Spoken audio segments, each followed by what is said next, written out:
Assalamualaikum dan salam sejahtera. Saya Ku Samsul Afandi bin Ku M Salim.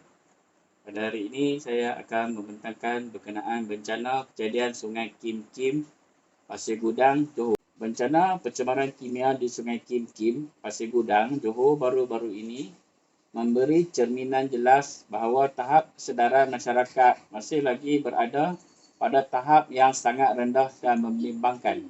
Pencemaran Sungai Kim Kim daripada sisa toksik bukan sahaja memberi kesan terhadap alam sekitar, malah turut menjejaskan tahap kesihatan awam yang melibatkan kanak-kanak dan orang dewasa serta terpaksa mendapatkan rawatan sepanjang tempoh berlakunya bencana pencemaran berkenaan. Senario awal kejadian pada 7/3/2019, jam 2 pagi, Taman Kota Masai. Penduduk mendapati bau yang sangat menyengitkan dan sangat kuat disyaki kimia dan telah melaporkan kepada Jabatan Bomba dan Penyelamat Malaysia. 5:15 pagi, Jabatan Bomba dan Penyelamat Malaysia menggerakkan pasukan khas pengurusan bahan berbahaya hazardous materials (HAZMAT) dari Ibu Pejabat JBPM Johor. 06.30 pagi, Majlis Pembenaran Pasir Gudang hadir ke tempat kejadian seawal bagi mengenal pasti punca pencemaran bau dengan bantuan drone. 10 pagi, Sekolah Kebangsaan dan Sekolah Menengah Kebangsaan Taman Pasir Gudang diarah tutup. Ekoran ramai pelajar mengadu sesak nafas dan sakit mata serta muntah. 10:16 pagi, Pegema menguruskan urusan rawatan pelajar. Azmat membuat ujian bahan buangan. JAS memasang oil bomb meneruskan siasatan pelabuhan Tanjung Pelepas dan pelabuhan Pasir Gudang Johor. 20.30 hours, Azmat JBPM kerja-kerja pembersihan fasa 1 dan pembersihan serta pelupusan sisa kimia. Kronologi tragedi pencemaran Sungai Kim Kim, 7 Mac, Khamis 9:30 pagi. Pihak pengurusan dua sekolah iaitu Sekolah Menengah Kebangsaan Pasir Putih dan Sekolah Kebangsaan Pasir Putih mengesan persekitaran udara di sekolah berbau bahan kimia dan telah memaklumkan perkara itu kepada pihak Jabatan Bomba dan Penyelamat Malaysia serta Pejabat Kesihatan Daerah Pasir Gudang. 10 pagi, terdapat pelajar yang mengalami simptom pening kepala, muntah dan mual.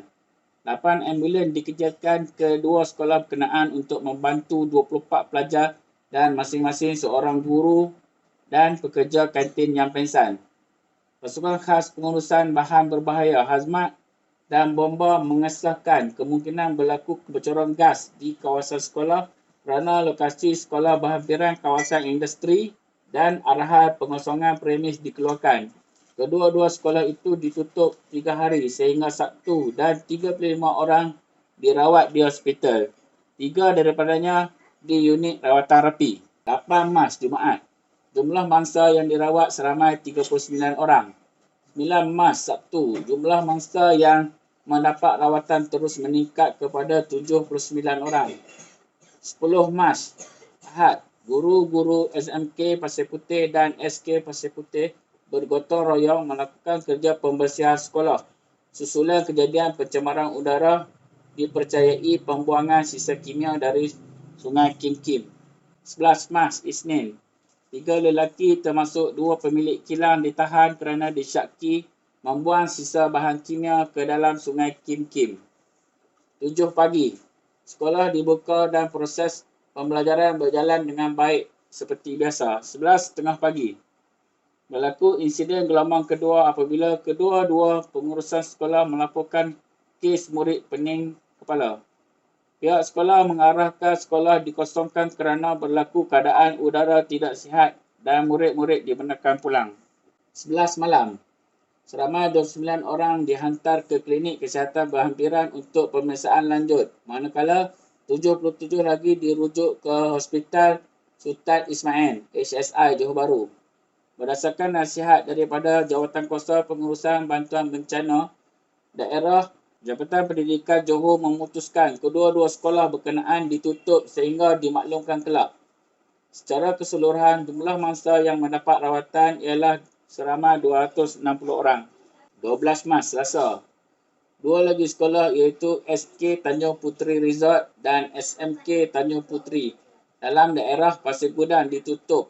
Berikutan 50 peraja SMK Tanjung Puteri dan 5 murid SK Tanjung Puteri Resort mempunyai simptom akibat terhidu bahan kimia. Sebanyak 13 sekolah di sekitar Pasir Gudang diarah tutup sehingga satu tarikh yang akan ditetapkan.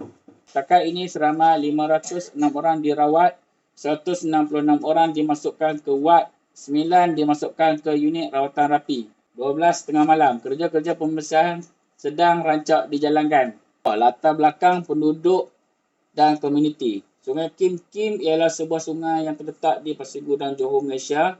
Sungai ini menghubungkan antara Pasir Gudang dan Masai. Ia juga terkenal kerana menjadi lokasi di mana satu kejadian pencemaran bahan kimia sisa toksik yang berlaku pada 7 Mac 2019. Penemuan oleh unit bahan berbahaya telah mengesan beberapa unsur bahan kimia yang berbahaya. Benzina, kesannya menyebabkan kanser. Arsenonitrile, kesannya sakit kepala, loya, pening, kesukaran bernafas, sawan dan pengsan. Metana, kerengsaan mata, hidung, tekak, paru-paru, parut dan kulit. Acrolein, kesengsaraan mata, hidung, tekak, paru-paru dan mulut. Penemuan oleh Jabatan Alam Sekitar. Metil benzena digunakan dalam industri petrokimia sebagai sebatian polimer polistiren. Benzena digunakan dalam industri yang berkaitan dengan petrol. Toluene digunakan sebagai bahan mentah industri dan pelarut. Bagaimana bahan kimia ini membahayakan?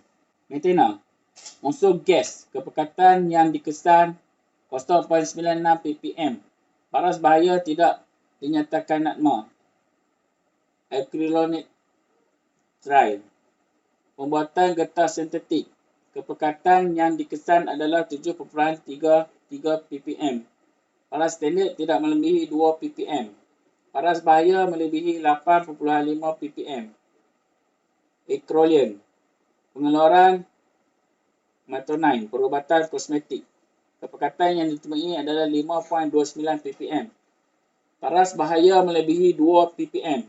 Benzina, industri berkaitan petrol. Kepekatan yang dikesan 1.87 ppm. Paras bahaya melebihi 1 ppm.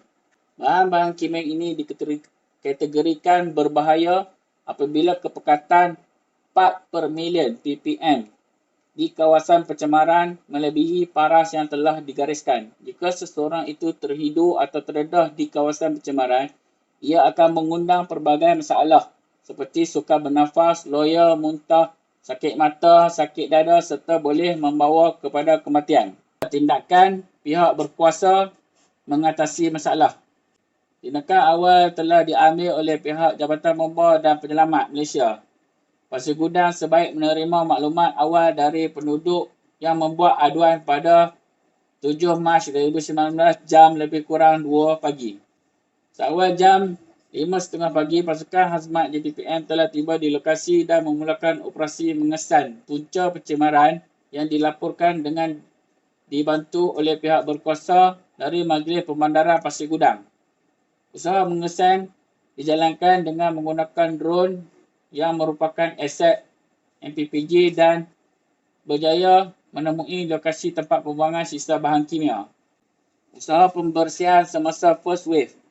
Pada hari pertama sebanyak 2.43 tan sisa tanah tercemar yang dikategorikan sebagai SW408.